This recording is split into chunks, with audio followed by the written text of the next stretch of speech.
कांग्रेस जिलाध्यक्ष बनने के बाद से एक परिप्रेक्ष्य बन गया था बाड़मेर का कि बाड़मेर की जो कांग्रेस है वो आंतरिक कलह का इस हद तक शिकार बन गई है कि अब उसे जोड़ पाना नामुमकिन होगा।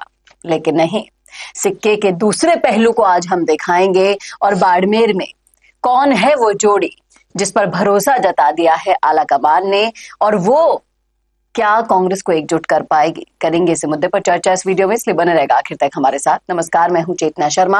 आप देखना शुरू कर चुके हैं संवाद भारत का, भारत के लिए। इस मुद्दे पर बातचीत करने के लिए मेरे साथ मौजूद है हमारे editor in chief Varun Bhansali जी।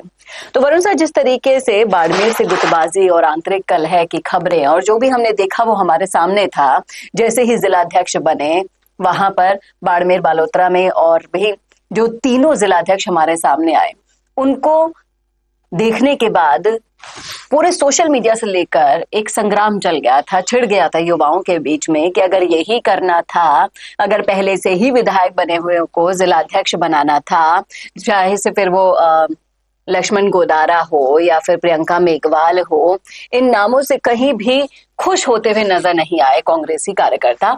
इसी बीच अब ये जो तस्वीर हमारे सामने आई है, इस तस्वीर को देखने के बाद कयास ये लगाए जा रहे हैं कि ये शायद इस फूट पड़ी हुई कांग्रेस को एकजुट कर दे। क्या कहते हैं आप? देखिए, समझने वाली बात यह है कि ये सिर्फ कांग्रेस के जिला अध्यक्ष बनने के वक्त का मामला नहीं है, उससे काफी पहले का मामला है। कांग्रेस में जो जाटवाद उत्पन्न हुआ था, उससे कांग्रेस से जो अल्पसंख्यक जुड़े हुए थे वो लगातार दूर हो गए। दूर होना अमीन खान का, दूर होना फतेह खान का, दूर होना जानब खान का, ये बताता था कि कहीं ना कहीं कांग्रेस ने जाटवाद बढ़ाने के लिए अल्पसंख्यक, जो कि उनका सबसे बड़ा वोट बैंक था, उन्हें ही साइडलाइन कर दिया। और जब वो साइडलाइन हुए तो ये स्पष्ट है बाड़मेर की राजनीति में कि भाटी के जीतने की वजह भी वही बने। भाटी नहीं जीत पाते शिव भी, और नहीं ला पाते 6.5 लाख वोट भी, अगर उनके साथ मुसलमान नहीं होते तो कांग्रेस ने अपना बड़ा वोट बैंक खोया था। उसके बाद लगातार प्रयास हुए कि वो वोट बैंक वापस आए। हालांकि जो अल्पसंख्यक समुदाय था बाड़मेर जैसलमेर का, वो अशोक गहलोत के नजदीक था, और हरीश चौधरी, हेमाराम चौधरी, उमेदाराम बेनीवाल, ये सचिन पायलट के नजदीक बताए जा रहे थे। इसलिए सचिन पायलट खेमा भी नहीं चाहता था कि अशोक गहलोत के नजदीकी लोग आए।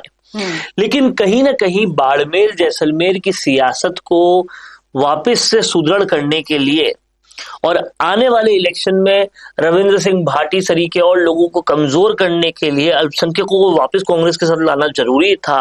वो काम अब कहीं ना कहीं शुरू होता हुआ नजर आया। सबसे पहले तो पूर्व मुख्यमंत्री अशोक गहलोत के प्रयासों ने फतेह खान और अमीन खान को फिर से कांग्रेस में लाकर खड़ा कर दिया।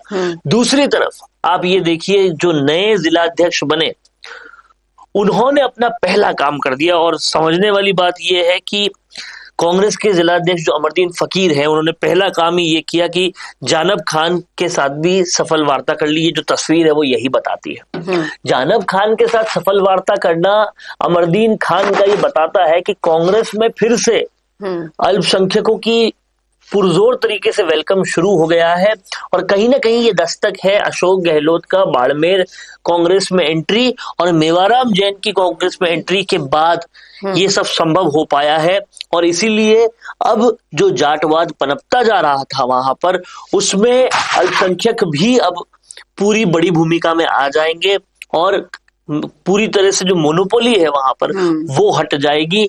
इससे कहीं ना कहीं कांग्रेस और ज्यादा ताकतवर तो होगी, लेकिन कब तक ये बड़ा सवाल है, क्योंकि आने वाले वक्त में फिर अगर कांग्रेस में गहलोत और पायलट गुट भिड़े तो मतलब जाट और अल्पसंख्यक समुदाय के प्रतिनिधि भिड़ेंगे, और अगर ये भिड़े तो फिर कांग्रेस वापस कमजोर होगी। अब बड़ी बात यह है कि इन सबको एक कैसे रखा जा सकता है, क्योंकि आपने ये तो देखा कि अमरदीन फकीर से मुलाकात हो गई जानब खान की, लेकिन ये कहीं नहीं दिखा कि हरीश चौधरी, मदनराम बेनीवाल ये सब भी इनके साथ आके एक जाजम पर बैठे हैं और जाट और अल्पसंख्यक एक जाजम पर आ गए हैं, वो देखने को नहीं मिला। वो अगर देखने को मिल जाता है और चले रहता है, बने रहता है वो चीज, अंदर खाने में भी कोई फूट नहीं पड़ती, तब जाकर बाड़मेर की कांग्रेस जो है वो सुदृढ़ हो पाएगी। तो क्या लगता है आपको कि इस एकता से खतरा किस किस को हो सकता है? बाड़मेर में बीजेपी को हो सकता है, रविंद्र सिंह भाटी को हो सकता है, क्योंकि जब भी जिलाध्यक्ष बने थे तो भाटी का पहला बयान आता है कि यहाँ पर दलितों और पिछड़ों के साथ दुभात हुआ। देखिए, आप ये समझिए कि भाटी के पास केवल राजपूत वोटों से वो नहीं जीत सकते, ना शिव जीत सकते हैं, ना पूरा लोकसभा जीत सकते हैं। उन्हें साथ में अल्पसंख्यक तो चाहिएंगे ही जी। उसके बाद पिछड़े और दलित आए तो और भी अच्छा, लेकिन पिछड़े, दलित और अल्पसंख्यक तीनों वोट बैंक वैसे कांग्रेस का है जी। अगर ये जाटवाद नहीं पनपता तो शायद रविंद्र सिंह भाटी भी उन वोटों से नहीं जीत पाते जिन वोटों से वो जीते हैं। तो कहीं ना कहीं अगर पूरी तरह से अल्पसंख्यक मान गए कांग्रेस में रहने की, तो कांग्रेस के लिए तो ये एक सिक्सर होगा राजनीतिक पिच पर, लेकिन बाकियों के लिए बहुत बड़ा खतरा बन जाएगा, क्योंकि जिस तरह से जाट लॉबी वहां स्ट्रांग हुई है, बीजेपी में उतनी स्ट्रांग नहीं नजर आती, और अल्पसंख्यक भी साथ चले गए, तो फिर निर्दलीय जो रविंद्र सिंह भाटी का अभी ठरका बोल रहा है वो आगे बोल पाएगा कि नहीं, एक सवाल बड़ा है। हालांकि रविंद्र सिंह भाटी अब पिछड़ों, दलितों इस तरफ भी कोशिश कर रहे हैं कि वो वोट बैंक भी मिल जाए, लेकिन कितना भी वो प्रयास करे, जातिवादी नहीं कुछ बोलने का, नहीं कुछ होने का, लेकिन वो राजपूत उनके ऊपर से जो छाप है वो जाने से रही, और इसीलिए कहीं ना कहीं कांग्रेस का ये अच्छा मूव होगा अगर वो अल्पसंख्यकों को 2028 तक भी साथ रख पाती है तो। जी, देखना वाकई में दिलचस्प होगा कि क्या वाकई में ये सुखद तस्वीर साबित होगी बाड़मेर की आंतरिक कलह को सुलझाने में ये अपना महत्वपूर्ण योगदान निभा पाएगी, या फिर इसका फायदा, इस फूट के बढ़ने का फायदा रविंद्र सिंह भाटी लेने की तैयारी में है, बीजेपी लेने की तैयारी में है 2028 में। ये तो आने वाला वक्त बताएगा, लेकिन आप जरूर बता सकते हैं आपको क्या लगता है। अगर आपने सुना है पूरा विश्लेषण तो कैसा लगा, वीडियो बताना ना भूलेगा, और ऐसे वीडियोस के लिए देखते रहिए संवाद भारत का। भारत के लिए नमस्कार। अगर आप बनना चाहते हैं पॉलिटिशियन, लेकिन पब्लिक स्पीकिंग और अपने विचारों को व्यक्त करना चुनौती लगता है, या कैमरे और पब्लिक के सामने किसी तरह से बोल पाए इसमें मुश्किल होती है, तो मिशी मीडिया सॉल्यूशंस लेकर आया है पॉलिटिकल कंसल्टेंसी कैंपेन, जिसमें वरिष्ठ जर्नलिस्ट और पॉलिटिकल एनालिस्ट की एक्सपीरियंस्ड टीम आपको मदद करेगी, जिससे आपकी आवाज और भी बुलंद हो जाएगी। इसमें हम आपके गोल को पूरी तरह से टारगेट करेंगे कि किस तरह से आपको पार्टी पहचाने, आपको उस क्षेत्र के लिए चुने, कैसे सर्वेज में आपका नाम आए, कैसे लोगों के बीच में आपका माहौल बने। ना सिर्फ कंसल्टेंसी हम आपको देंगे, बल्कि आपको सारे रास्ते दिखाएंगे और बताएंगे भी, जिससे आप भारत की राजनीति में अच्छे पॉलिटिशियन बनके समाज का सुधार कर सके।